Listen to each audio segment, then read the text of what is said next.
Welcome to the WION podcast, where we explore fascinating stories and ideas from various fields. In this episode, we explore Cuban Crisis 2.0, a chilling scenario where a Mach 10 Russian weapon could checkmate the US in a war against Venezuela. What happens when warning time shrinks to minutes and Cold War fears suddenly feel real again? The fear isn't hypothetical, it is explicit. In late 2025, Russian lawmaker Alexei Zhuravlyov dropped a bombshell statement. Russia can deliver nuclear-capable missiles to Venezuela or Cuba, right next to our main geopolitical adversary. This was a direct response to US escalation, signaling that Moscow is ready to replicate the 1962 Cuban Missile Crisis if Washington pushes too hard.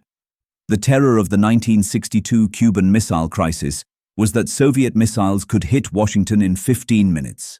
The Oreshnik changes the math entirely. Traveling at Mach 10, an Oreshnik launched from Venezuela wouldn't give the US president 15 minutes to respond. It would give him less than 5. This effectively decapitates the US leadership before they can even reach the nuclear football, breaking the fragile logic of mutually assured destruction. US missile defenses such as THAAD and Patriot are designed to intercept standard ballistic missiles that travel along a predictable arc, but the Oreshnik maneuvers in flight.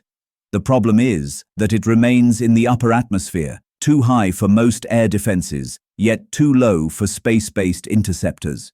As a result, by the time US radar in Florida detects the launch, the warheads are already re-entering the atmosphere, leading one analyst to note that against a hypersonic strike from such close range, current US defenses are effectively obsolete. Russian MP Alexei Zhuravlyov explicitly stated that there are no international obstacles to deploying Oreshnik systems to Venezuela to counter US aggression.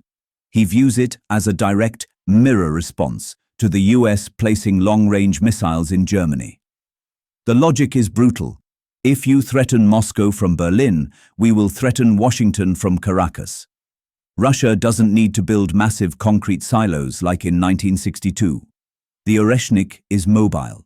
It can be flown into Venezuela on a heavy transport plane or a Tu-160 White Swan bomber offloaded onto a truck and hidden in the Venezuelan jungle within 24 hours.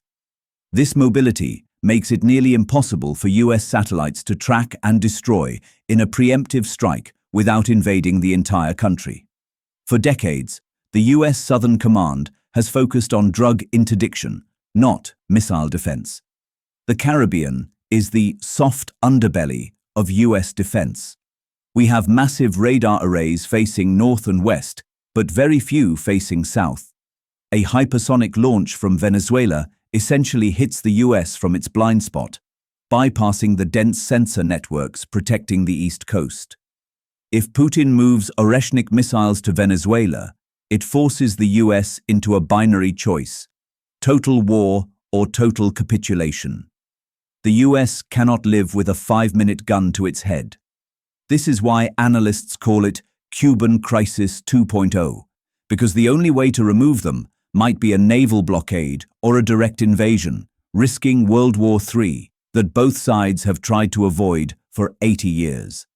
Thanks for tuning into this incredible story. If this episode resonated with you, don't forget to hit the like and subscribe button for more captivating stories to come.